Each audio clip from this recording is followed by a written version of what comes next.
atas siapakah diwajibkan beban zakat fitri? Ya, yang benar memang zakat fitri ya, bukan zakat fitrah. Tapi terkadang di masyarakat kita ini ya begitu. Fitrah katanya. Yang benar itu zakat fitri ya. Ini pertanyaan yang benar ini. Pertanyaannya penulisan redaksi fitrinya benar ya.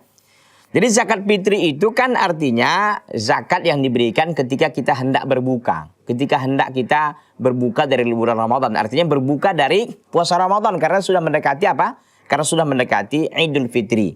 Idul Fitri artinya kembali berbuka. Begitu ya. Siapa saja dibebankan? Rasulullah SAW menjelaskan dalam riwayat Al-Imam Al-Bukhari dan Muslim. Farada Rasulullah SAW zakat al-fitri sa'an min tamarin.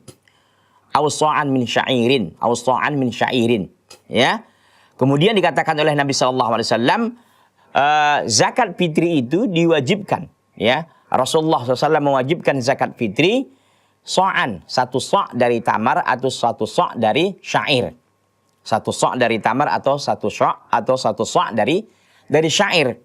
Kepada siapa itu diwajibkan? Ya, alal abdi, ya, alal abdi wal hurri, kepada orang yang budak dan yang merdeka.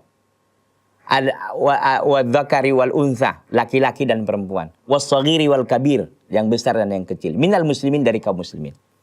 Wa amara an tuadda qabla shalah, dan beliau sallallahu alaihi wasallam ya memerintahkan untuk dibayarkan sebelum dilaksanakan sholat Id.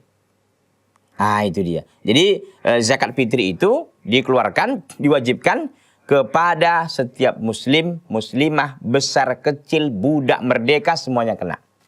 Ini zakat fitri ini tidak seperti zakat mal ya. Kalau zakat mal itu kan orang-orang tertentu saja yang memiliki harta. Tapi ini kalau zakat harta, zakat fitri ini lebih umum dia kepada semua kaum muslimin, baik budak, mau merdeka, mau besar, mau kecil, ya, itu wanita, laki-laki, semuanya diwajibkan untuk membayar zakat fitri. Tentu sekali setahun ya, waktu bulan Ramadan saja tentunya.